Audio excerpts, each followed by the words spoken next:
नमस्कार मैत्रिणींनो, शुभ दुपार सगळ्यांना। तर चला आता आज आपण काय बनवणार आहोत तर बनवूया जवसाची चटणी। खूप दिवसापासून चाललं होतं मला जवसाची चटणी बनवायचं, तर आता म्हटलं आज थोडा दुपारचा वेळ आहे तर छानपैकी असं जवस काढून घेतलं आणि नंतर त्यातले खडे वगैरे काढून घेतले आणि कढईमध्ये असं भाजून घ्यायचं। जरा बारीक गॅस ठेवायचा कढई तापल्याच्या नंतर, नाहीतर मग ते जवस तडतड असं आवाज येतो आणि ते साईडला उडलं जातं। त्याच्यामुळं काय करायचं, आधी कढई तापवून घ्यायची, नंतर बारीक गॅसवर भाजून घ्यायचं। तर आता इथं मी भाजून घेतलेलं आहे मस्तपैकी असं छान। मी बाजूला काढून घेतलं, थंड होऊ दिलं आणि त्याच्यानंतर लगेचच मिक्सरच्या भांड्यामध्ये काढून घेतलं। तुमच्याकडे जर उखळ असेल कुटायचं तर त्यात जर कुटली ना तर खूपच छान लागते। तर आता इकडे मी मिक्सरच्या भांड्यामध्ये करून घेते मिक्सरला लावून।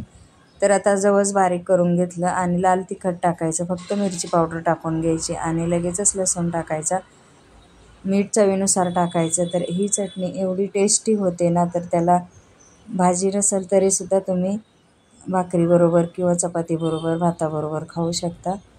तर ह्या पद्धतीने चटणी बनवून पहा, ज्याला येत नसेल त्यांनी। मस्त अशी चटणी होती। तर चला मग कमेंटमध्ये नक्कीच सांगा, नवीन असेल तर चॅनलला सबस्क्राईब करून घ्या, तर असे नवीन नवीन व्हिडिओ पाहायला मिळतील तुम्हाला। तर आता इकडे मी मस्त अशी छान जवसाची चटणी बनवलेली आहे। तर पहा कोणाकोणाला आवडतं तर ते मलासुद्धा नक्कीच सांगा। तर इथं झाली माझी जवसाची चटणी तयार। चला बाय बाय सगळ्यांना, चला भेटूया पुढच्या मिनी ब्लॉगमध्ये।